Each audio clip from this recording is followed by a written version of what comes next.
Doctor, migraine എന്ന അസുഖത്തെക്കുറിച്ച് ആയുർവേദത്തിൽ വിശേഷിപ്പിച്ചിട്ടുണ്ടോ? ആയുർവേദത്തിൽ ശിരോരോഗങ്ങളെ ഒരു കാറ്റഗറൈസേഷൻ ചെയ്യുന്നുണ്ട്. അതിൽ പല അസുഖങ്ങളും പറയുന്നുണ്ട്. അതിലൊന്നാണ് അർദ്ധഭേദകം എന്ന് വിശേഷിപ്പിച്ചിട്ടുള്ള ഈ ഒരു മൈഗ്രെയിൻ പറഞ്ഞിട്ടുള്ളത്. ഡോക്ടർ, ഓരോരുത്തർക്കും വ്യത്യസ്തമായ ലക്ഷണങ്ങളാണോ മൈഗ്രെയിനിലുള്ളത്? ആണെങ്കിൽ എന്തൊക്കെയാണ് ലക്ഷണങ്ങൾ? ഓരോരുത്തർക്കും വ്യത്യസ്തമായ ലക്ഷണങ്ങളാണ് നമുക്ക് ഈ മൈഗ്രെയിനിൽ കാണാൻ വേണ്ടി പറ്റുക.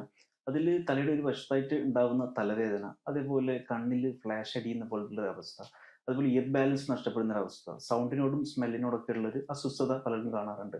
അതുപോലെ ചില ആൾക്കാർക്ക് മൂഡ് മാറി ഒരു കോൺസെൻട്രേഷൻ ചെയ്യാൻ പറ്റാത്തൊരവസ്ഥ, ഛർദ്ദിക്കാനുള്ള ടെൻഡൻസി, ഛർദ്ദിച്ച് കഴിഞ്ഞ ഉടനെ കിട്ടുന്നൊരു പെയിനിൽ നിന്ന് കിട്ടുന്ന ഒരു റിലീഫ്, ഇങ്ങനെ പല രീതിയിലാണ് ലക്ഷണങ്ങൾ കണ്ടുവരിക. ചില സീസണിൽ മൈഗ്രെയിൻ കൂടുന്നതായിട്ട് കാണുന്നുണ്ട്. അപ്പം എന്തൊക്കെയാണ് മൈഗ്രെയിൻ കൂടാനുള്ള കാരണങ്ങൾ?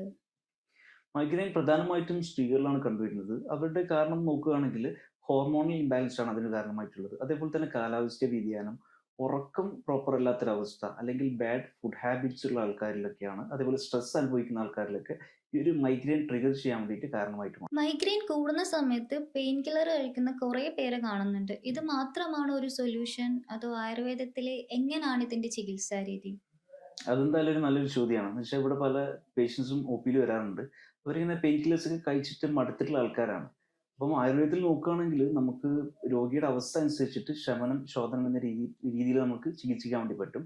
അതിൽ തീവ്രത കുറഞ്ഞൊരു അവസ്ഥയ്ക്കാണെങ്കിൽ നമ്മൾ ശമനൌഷധി എന്ന രീതിയിൽ ഇന്റേണൽ മെഡിസിൻസ് കൊടുത്തിട്ടും, കുറച്ച് തീവ്രത കൂടിയ കണ്ടീഷനിലാണെങ്കിൽ നമ്മൾ ശോധന തെറാപ്പീസിൽ പറഞ്ഞിരിക്കുന്ന നസ്യം, വിരേചനം പോലുള്ള ട്രീറ്റ്മെന്റ്സ് ഒക്കെ ചെയ്തിട്ടാണ് നമ്മൾ ഈ ഒരു മൈഗ്രെയിനെ ചികിത്സിക്കാറ്.